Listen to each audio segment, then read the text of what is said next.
Hello বন্ধুরা, চলো আজকে তোমাদের সাথে আবার একটা নতুন নেল আর্ট শেয়ার করি। তো এখানে দেখো, প্রথমেই আমি ব্ল্যাক কালারের পলিশ করিয়ে নিয়েছি এবং পরানোর পর এখানে আমি পাতার মোটিভ করে নিচ্ছি। দেখতেই পাচ্ছ ডট ডট করে, সেগুলো তোমাদের আগেও দেখিয়েছি আমি। তো আজকে যে জিনিসটা আমি এখানে করছি সেটা দেখো, এখানে আমি পিগমেন্ট পাউডার দিয়ে নিচ্ছি। তোমরা তোমাদের ইচ্ছা মতন দেবে। দিয়ে পিগমেন্ট পাউডার দেওয়ার পর দেখো এখানে আমি বিল্ডার জেল অ্যাপ্লাই করছি। বিল্ডার জেল এখানে আমি প্রথমে পাতলা পাতলা করে কোট নিয়ে অ্যাপ্লাই করে কিওর করছি এবং তারপরে কিন্তু একটু মোটা করে নিয়েছি যাতে জিনিসটা একটা সুন্দর 3D এফেক্ট দেখায়।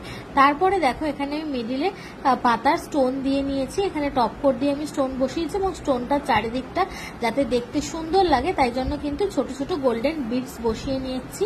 তোমরা তোমাদের মতন বসাতেও পারো, নাও বসাতে পারো, বাট এটা কিন্তু খুব সুন্দর একটা 3D এফেক্ট দেয়, যেটা বিল্ডার জেল দিয়ে আমরা করতে পারি। অ্যাক্রিলিক দিয়ে তো আমরা করতেই পারি, সেটা আমরা সবাই জানি, কিন্তু এখানে আমি কিন্তু জেল দিয়েও এই এফেক্টটা সুন্দর করে আনতে পারছি। তো এখানে দেখো আমি সুন্দর করে মাঝখানে ভরিয়ে আমি বিডসগুলো লাগিয়ে দিচ্ছি স্টোনের পাশে যাতে দেখতে সুন্দর লাগে। আর দেখো সাইড দিয়ে কিরকম উঁচু টাইপের হয়ে রয়েছে। তো কেমন লাগলো অবশ্যই তোমরা জানিও। এই নেল আর্টটা তোমরা ট্রাই করো, আর যদি ভালো লেগে থাকে অবশ্যই কিন্তু লাইক করো।